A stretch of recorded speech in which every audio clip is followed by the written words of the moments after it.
Buyurmuşlar ki لَوْ كَانَتِ الدُّنْيَا تَعْدُلُ عِنْدَ اللّٰهِ جَنَاحَ بَعْضٍ. Eğer dünya Allah katında bir pirenin kanadı kadar, sivrisineğin kanadı kadar kıymeti olsaydı مَا سَقَ كَافِرًا مِنَهَا شَرْبَةً. Bir yudum su kafire vermez. Allah'ın yanında olanlara karşı senin elinde olanlara güvenmemendir. Senin elinde olanları Allah'ın katında olanlara tercih etmemendir. Güvenmemendir. Yedin, tükettin, giydin, eskittin veyahut da kıyamet için sadaka verdin, ahiret için sadaka verdin.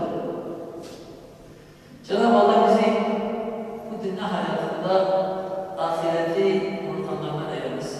Dinimizde misafirperverlik, örf ve adetlerimizde de dinimizde emrolunan bir şeydir. Misafir ağırlamak, örf ve adetlerimizde de atalarımızdan, ecdadımızdan şimdiye kadar gelen güzel ahlak numunelerinden birisi. Hatta yani gelen Avrupalılar, işte bu seyyahlar dediğimiz yazdıkları eserlerde yani Türklerin, işte Müslümanların misafirperverliğinden, geldikleri zaman ağırlamalarından, onların ihtiyaçlarını karşılarını övmüşler. Bu bir insani bir görevdir. Bir de Cenab-ı Allah'ın dinimizce emredilen bir şeydir. Yani Peygamber Aleyhisselam buyurmuş ki en çok meleklerin olduğu yer misafirlerin olduğu yerdir. Misafir rızkıyla gelir rızkıyla gider ve oradan bağışlanmış halk evi orada bağışlanmış olarak misafir evi terk eder. Yani yolda kalmışa yardım yapmak, gelen misafir muhtaca yardımda bulunmak, hatta zenginse bile her Ramazan'da mesela gelen misafiri ağırlamak, misafire belki bir yudum suyla olsa bile onun gönlünü hoş etmek. Yani dinimizde ev sahibi, yani misafiri ağırlaması çokça kutsal bir şeydir. Dini emirlerdendir. Peygamber sallallahu aleyhi ve sellem'in zamanında fakirler gelmiş, Peygamber sallallahu ağırlayamamış. Demiş ki kim bunları ağırlar? Ağırladıkları zaman Peygamber sallallahu Cenab-ı Allah tarafından ona işte vahiy geliyor, diyor ki işte Cenab-ı Allah bunların yaptıklarından kendi yemeğini bırakmış, çocuklarını bile aç bırakmış, misafire ikramda bulmuş ve diyor ki Cenab-ı Allah melekler bu sizin yaptığınız şeyi sevmiş, beğenmiş, şaşırmışlar.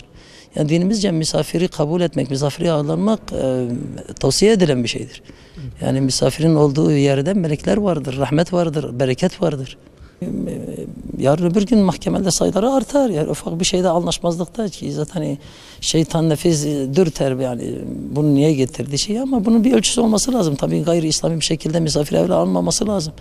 Yani yolu yordamı bilinmeyen bir kişi neredendir nedir yani bilmezse yolda kalmış edilmiş o yapılabilir, ama insan bu herkesin birbirini tanır. Tanımadığı bir kişiyi, güvenmediği bir kişiyi evine almaması lazım o yönden, ama yok başka bir türlü akrabası gelmiş, misafiri gelmiş, yolda kalan bir fakir var, bir arkadaş telefon açmış, işte bir arkadaşı gönderiyorum burada bir iki gün kalacak mesela, onu ağırlamanız bu insani bir görevdir, dini bir görevdir. Böyle bir şey inşallah, eğer böyle bir şey yapılırsa inşallah bundan dönülür, çünkü yani bunun ölçüsü ne olacak o zaman? Robot gibi mi yaşayacak insan? Evine sohbet edecek kimseyi almayacak mı? Tabii, sevdiği kişiyi almayacak mı? Tabii, ama rıza olacak. Evde birbirini idare edecek bir ortamın oluşması lazım. Habersiz eve misafir getirirse bayan yani utanır. Ben buna bir şey hazırlayacaktım. Tabii o haber vermesi lazım önceden. Onun ölçüsü, sınırı olması lazım. Ama yani mutlak olarak hiçbir şey, her halükarda misafir ağırlamak boşanma sebebi bence sayılmamalı. Yani dinen öyle bir şey yok yani.